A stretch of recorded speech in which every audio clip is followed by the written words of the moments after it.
library afternoon events for kids continues weekly through December 13th, Monday at Carlson Library and Tuesday at Northport Library. Gingerbread house decorating sessions for kids are scheduled December 15th at the Northport Library and December 17th at the main library. All 3 library locations have a mitten tree, and staff are accepting new and handmade cold weather items such as hats, mittens, scarves, and earmuffs for members of the community who need them. Items can be dropped off at the main library circulation desk during the regular library hours. Fire Department. Recruits from the Fargo Fire Department and West Fargo Fire Department graduated in the 2022 Fall Joint Training Academy on December 2nd with a ceremony at the Fargo City Hall.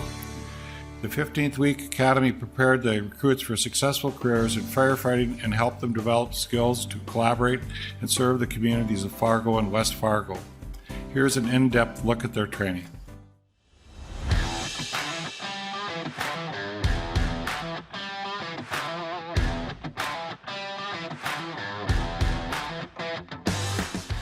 Never been in a fire academy before. I was a paid on call and we just kind of touch on things. But being in a fire academy, it's repetitions after repetitions. It was nerve-wracking in the beginning because there's so much to wrap my head around, kind of getting it all thrown at you, and then you start slowly piecing it together like a puzzle, and then you get to do it as well in real life, and then it kind of clicked where it was like, this is what I get paid to do. This is pretty awesome. Learn, learn, learn. That's all I can say. Work hard, play hard when you're doing it, have fun when you're doing it. Rely on each other, help push each other, become part of a brother and sisterhood. If we're all one family, it starts right here. This is a crowning jewel. There's nobody else in the state that does this. Nobody. And you guys are in a rare position to be part of that, so take advantage of it. Enjoy your 15 weeks together and we'll go from there.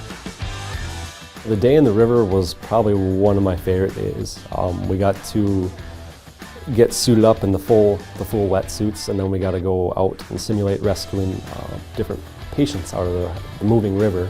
I learned it's very strange to have your whole body floating, but it's a lot harder to swim upstream than you would think, even in a situation like then when the current was so slow, and you got to be patient and willing to let the victim come to you, not try to swim to it, or else you could have 2 victims instead of 1.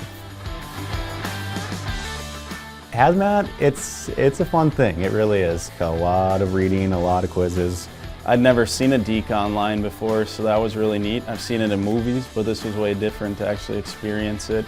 It's definitely different, weird being in that suit. You can't hear anything, you can't see anything, you're running completely off of somebody guiding you, and very hot and sweaty.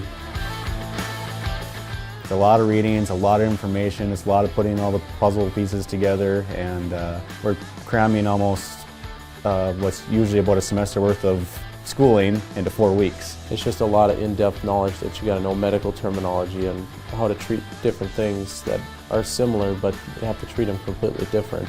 It's a lot of content, but it's exciting because it's new stuff to me, so I get to learn things every day, and then we go and we use those skills, and I get to see it in real life, which is awesome.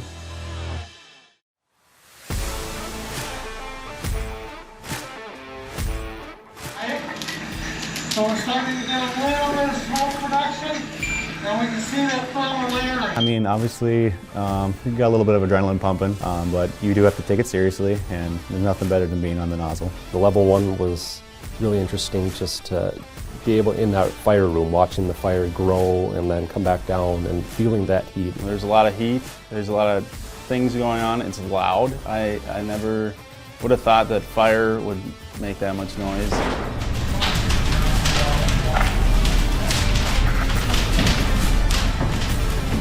Being a firefighter is about being a part of a team, and we really put it into consideration that day. There's 5 people, there's 1 person holding 2 different nozzles, there's 2 people holding the nozzle, and then there's 2 people backing up the people holding the nozzle. And not only do they have to learn how to step in unison, they have to know what commands they're going to say, what commands they're going to do. Teamwork is a very important part of firefighting and medical field, because you can't do everything yourself, and communicating with your teammates and doing things together can save you a lot of stress and overexertion that you don't need.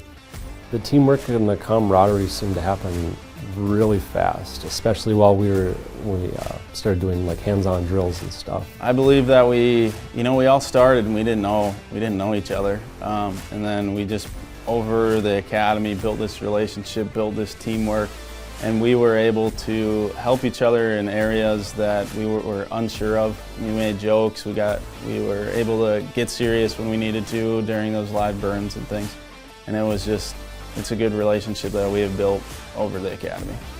I know that firefighting is a career where you never stop learning. You can never stop training. You can never be too good at something, and that's a mindset I'll always have. I definitely feel that our captains have prepared us for going on shift. I feel that with the training we've been provided, we're gonna go out there and we're gonna do a good job.